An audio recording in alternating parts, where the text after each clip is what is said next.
Imagine someone you love, a sibling, a parent, a spouse. Now, imagine they're wrongfully committed of a crime that they didn't commit.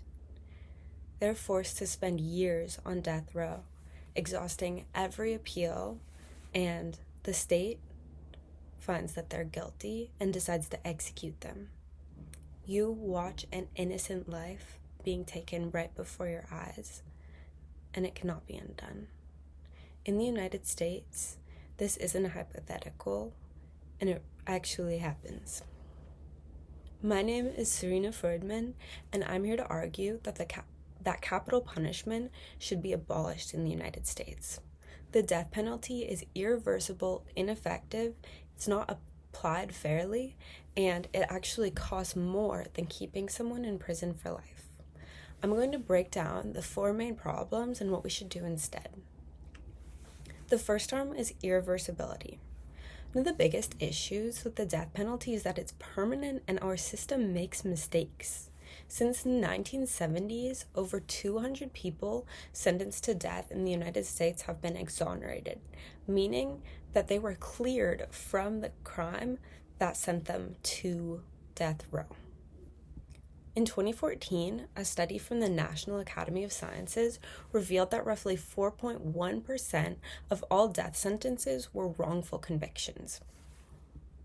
This means that around 120 people who are currently on death row are likely innocent.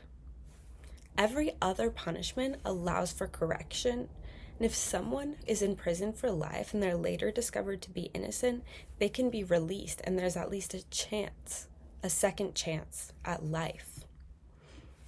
The second harm is that it doesn't deter crime.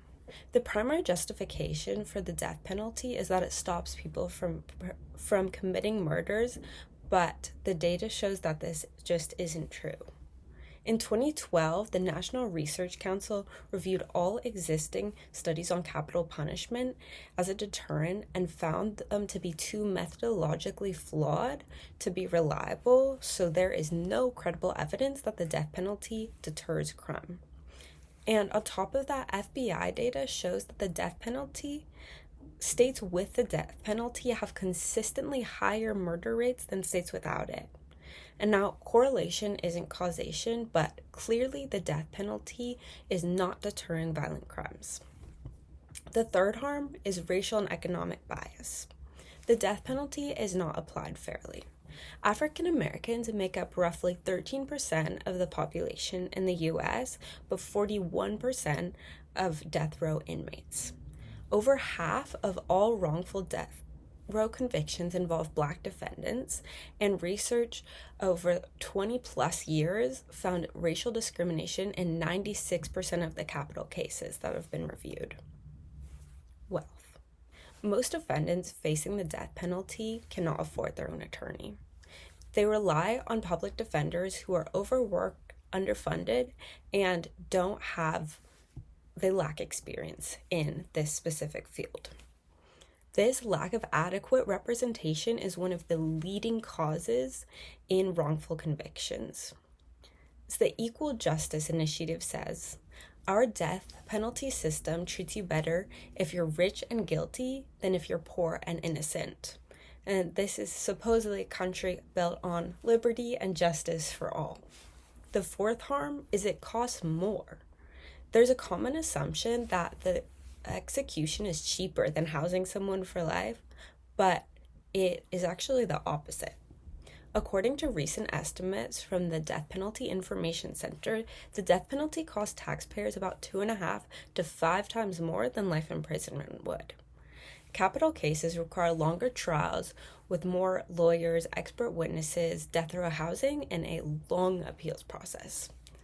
Every study of capital punishment since has found that the death row results in substantially higher legal costs. Maryland spent an extra $186 million on just 5 capital cases, and California has spent over $4 billion since 1978. This is money that could go towards things that actually reduce crime, like prevention programs, victim support, or mental health services. Yet the death penalty is failing to make us safer and taking up money from funding towards resources that could. Now, I want to address some of the main counter-arguments, and while I've already spoken on deterrence and costs, I'll touch on retribution in the system. Victims' families go through a tremendous amount of grief, and they deserve justice. There are murderers out there who commit terrible crimes, and there should be retribution. However, many murder victims' families actually oppose the death penalty. They talk about the long appeals process and the years that actually re-traumatize them. If instead there was life without parole, the offender would, with life without parole, it would punish the offender without putting families through years of legal proceedings. And about fixing the system, some people say we just need better reforms.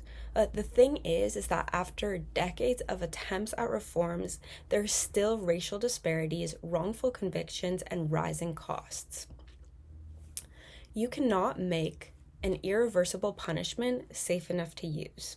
The only way to prevent the execution of an innocent person is to stop executing people.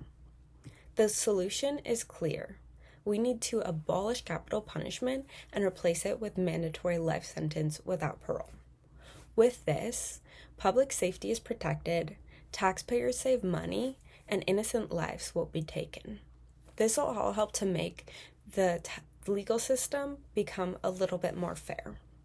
The US is one of a small number of countries that still allow executions alongside countries like China, Iran, Iraq, and Saudi Arabia. Meanwhile, 113 countries have already abolished the death penalty. I say, let's follow in their footsteps. The death penalty doesn't deter crime, it doesn't save money, and it doesn't truly bring justice. Also, it cannot be undone. Remember that regularly there are innocent people sent to execution. This is irreversible. Killing people to show that killing is wrong is a contradiction we can no longer stand for or justify. Thank you.